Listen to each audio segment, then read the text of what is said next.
सत्यवादी महाराज हरिश्चंद्र सूर्य वंश में त्रिशंकु बड़े प्रसिद्ध राजा हुए हैं। उनके पुत्र हुए महाराज हरिश्चंद्र। महाराज इतने प्रसिद्ध सत्यवादी और धर्मात्मा थे कि उनकी कीर्ति से देवताओं के राजा इंद्र को भी डाह होने लगी। इंद्र ने महर्षि विश्वामित्र को हरिश्चंद्र की परीक्षा लेने के लिए उकसाया। इंद्र के कहने से महर्षि विश्वामित्र जी ने राजा हरिश्चंद्र को योग बल से ऐसा स्वप्न दिखलाया कि राजा स्वप्न में ऋषि को सब राज्य दान कर रहे हैं। दूसरे दिन महर्षि विश्वामित्र अयोध्या आए और अपना राज्य मांगने लगे। स्वप्न में किए दान को भी राजा ने स्वीकार कर लिया और विश्वामित्र जी को सारा राज्य दे दिया। महाराज हरिश्चंद्र पृथ्वी भर के सम्राट थे। अपना पूरा राज्य उन्होंने दान कर दिया था। अब दान की हुई भूमि में रहना उचित न समझकर स्त्री तथा पुत्र के साथ वे काशी आ गए, क्योंकि पुराणों में यह वर्णन है कि काशी शंकर के त्रिशूल पर बसी है। अतः वह पृथ्वी में होने पर भी पृथ्वी से अलग मानी जाती है। अयोध्या से जब राजा हरिश्चंद्र चलने लगे, तब विश्वामित्र जी ने कहा, जब तप दान आदि बिना दक्षिणा के सफल नहीं होते। तुमने इतना बड़ा राज्य दिया है तो उसकी दक्षिणा में 1000 सोने की मोहरें और दो। राजा हरिश्चंद्र के पास अब धन कहाँ था। राज्य दान के साथ राज्य का सब धन तो अपने आप दान हो चुका था। ऋषि से दक्षिणा देने के लिए 1 महीने का समय लेकर वे काशी आ गए। काशी में उन्होंने अपनी पत्नी रानी शैव्या को एक ब्राह्मण के हाथ बेच दिया। राजकुमार रोहिताश्व बहुत छोटा बालक था। प्रार्थना करने पर ब्राह्मण ने उसे अपनी माता के साथ रहने की आज्ञा दे दी। स्वयं अपने को राजा हरिश्चंद्र ने एक चांडाल के हाथ बेच दिया और इस प्रकार ऋषि विश्वामित्र को 1000 मोहरें दक्षिणा में दी। महारानी शैव्या अब ब्राह्मण के घर दासी का काम करने लगी। चांडाल के सेवक राजा हरिश्चंद्र श्मशान घाट की चौकीदारी करने लगे।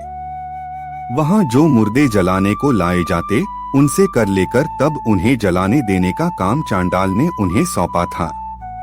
एक दिन राजकुमार रोहिताश्व ब्राह्मण की पूजा के लिए फूल चुन रहा था कि उसे सांप ने काट लिया।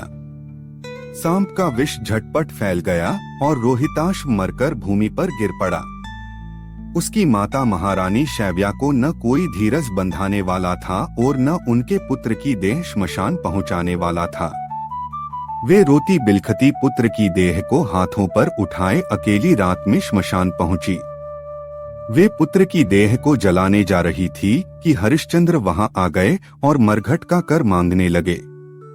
बेचारी रानी के पास तो पुत्र की देह ढकने को कफन तक नहीं था। उन्होंने राजा को स्वर से पहचान लिया और गिड़गिड़ाकर कहने लगी, महाराज, यह तो आपका ही पुत्र मरा पड़ा है।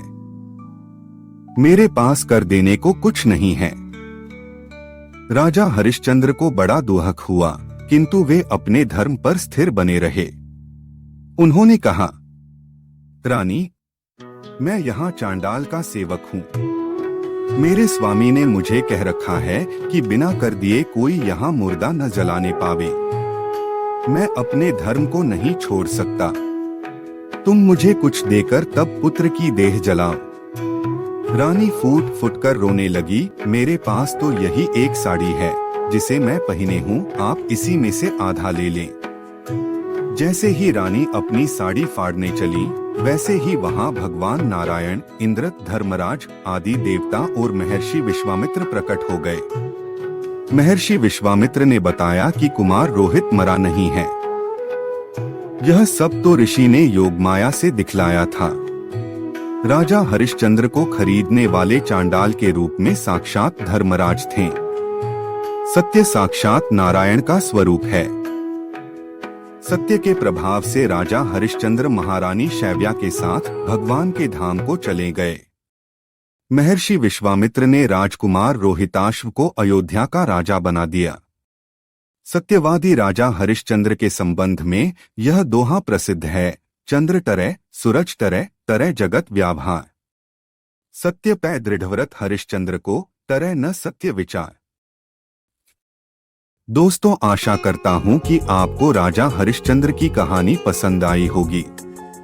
दोस्तों, ऐसी वीडियो के लिए चैनल को सब्सक्राइब करें, वीडियो को लाइक करें। आप सभी लोगों का सहयोग ही मेरा प्रोत्साहन है और सनातन धर्म का प्रचार भी। धन्यवाद सभी को। राम राम।